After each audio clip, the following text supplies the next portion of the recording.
Rony. Boa noite, Armando. Boa noite a todos. Eu gostaria de saber do Luiz, até antes de fazer uma colocação, né, já falei isso várias vezes, acho que o momento em que ocorre a eleição no Santos não seria o ideal, começo de dezembro, acho que de repente o meio de novembro seria ideal, porque daria tempo para alguém já estar podendo trabalhar antes disso.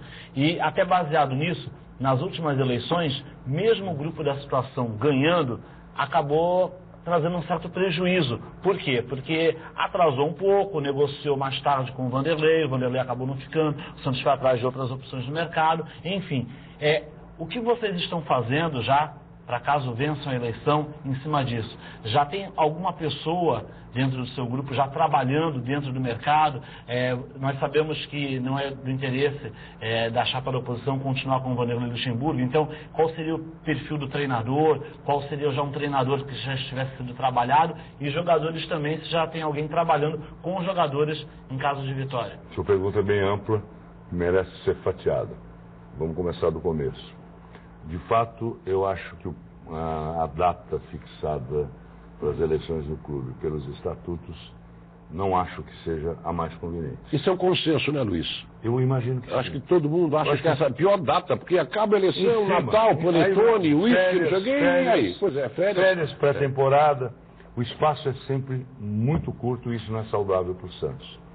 Mas o problema dos estatutos do Santos não se limitam a isso, existem outros. O atual Estatuto do Santos engessa as possibilidades do Santos se renovar de forma mais constante, mais permanente. Lembrando que é através da renovação que vem o progresso.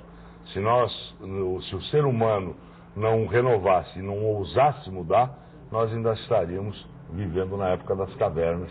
Não tínhamos inventado a roda, nem descoberto o fogo, nem Galileu Galilei descobriria que a Terra não é o centro do planeta, do sistema solar. Então eu acho que seria razoável a gente pensar em alguma coisa como pelo menos outubro, para que você tenha tempo de terminado o campeonato debaixo das diretrizes emanadas da diretoria que sai. Acho que do ponto de vista ético não é razoável e nem justo que eu fique dizendo que o atleta A ou B serve ou não serve para o Santos, e muito menos que o técnico deve ou não continuar. Eu não disse que eu não queria o Vanderlei como técnico do Santos. Quem disse foi ele, que só continuaria se o Marcelo fosse candidato e ganhasse as eleições. Aí ele admitiria negociar novamente a continuidade do seu contrato. Diante da declaração que ele deu, para mim ficou muito claro. Um contrato envolve o desejo das partes, e tem que ser das duas, senão não existe contrato. Quando ele manifesta de que ele só ficaria se o Marcelo fosse candidato, e ainda não é, e ganhasse as eleições, e ainda não ganhou, ele criou a condicionante para que eu pensasse em outras alternativas, e foi isso que eu declarei para a imprensa. Acho que eu não posso, não devo, não tenho autoridade nem autonomia para interferir e prejudicar o Santos nos momentos finais desse campeonato, em que cada vitória e cada ponto, se nos dá um pouco mais de tranquilidade em relação à classificação, cada vitória e cada gol ajuda a lavar minha alma de santista. Eu não quero outra coisa na vida senão ver o Santos marcar e ver o Santos ganhar. Tudo, se fosse possível, como Deus me deu a chance de ver durante 20 anos da minha vida, na década de 50 e 60. Luiz Álvaro, deixa eu... Já tem uma pessoa dentro não. do... Então, eu acho... que a pergunta dele era longa. Eu cheguei na terceira fatia. Não, sabe o que acontece? É que isso é um problema que é eminentemente estatutário.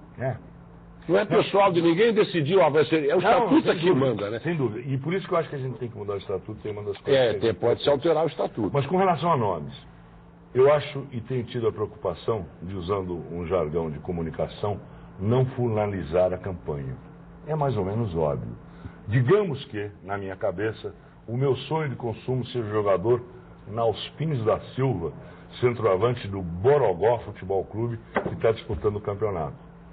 Eu, um mero candidato, que não me elegi, portanto não tenho nem autonomia, nem mandato para resolver nada em nome do Santos, manifesto publicamente um interesse por esse atleta. Se ele pensava em ganhar 10, passa a pensar em ganhar 30. Se ele está disputando um campeonato, eu vou criar o que não gostaria que fizesse com os jogadores do meu time, do Santos. Uma luzinha que vai acender na cabeça, que ele vai lá, não vou mais nessa dividida porque senão talvez eu não seja contratado pelo peixe. Eu não posso fazer isso do ponto de vista ético, porque se eu não quero que façam comigo, eu não vou fazer com os outros também. Você vai fazer a pergunta, foi o Antônio Marcos e o companheiro jornalista João Henrique. Antes, porém, deixa eu fazer só dar uma pitadazinha aqui com o Odílio. Odílio, é verdade que o prefeito não gostou da sua candidatura? Não. Não falou nada? Papa? O prefeito, nós somos muito amigos, né? E desde que começamos a trabalhar a possibilidade de eu sair com o vice-presidente do Luiz Álvaro e com o grupo, conversei com o prefeito. O prefeito tem total liberdade, o prefeito sempre me deu total liberdade de participar de qualquer movimento da vida associativa. O Santos é minha paixão, o Santos é meu clube, e a minha função de secretário municipal de saúde não impede em nada a liberdade de adotar a postura que eu quisesse na minha vida privada. E ele é um cavalheiro, um gentleman, somos muito amigos, e não teria outro sentido, outra postura. Né?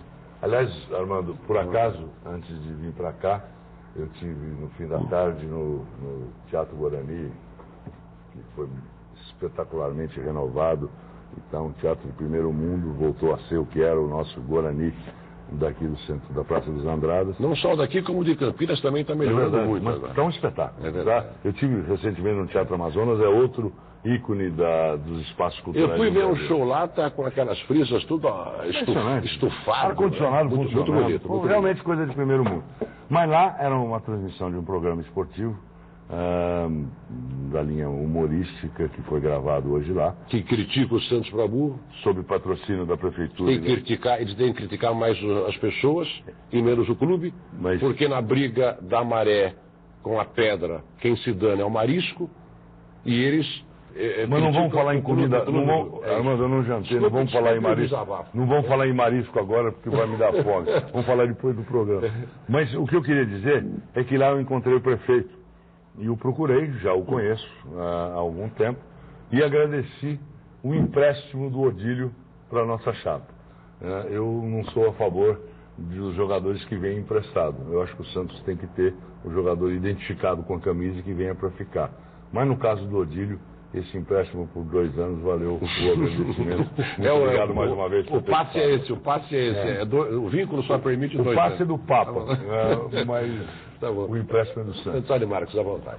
Boa noite, Armando. Boa noite aos convidados, aos companheiros da mesa e ao telespectador de Esporte por Esporte. Minha pergunta, Luiz, é o seguinte. Você falou do exemplo do Barcelona, que é um clube já autônomo, né, que vive das próprias pernas. Como tornar um clube brasileiro autônomo?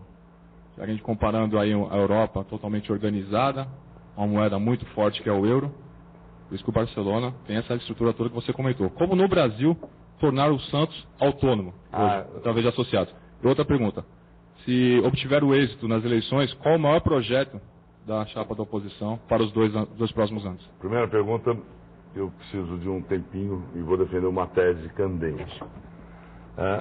Eu acho que nós brasileiros, conforme Nelson Rodrigues definia muito bem, temos uma espécie de complexo de vira-lata, fruto do trauma nauseante de 1950, quando tiraram o título da gente em pleno Maracanã lotado.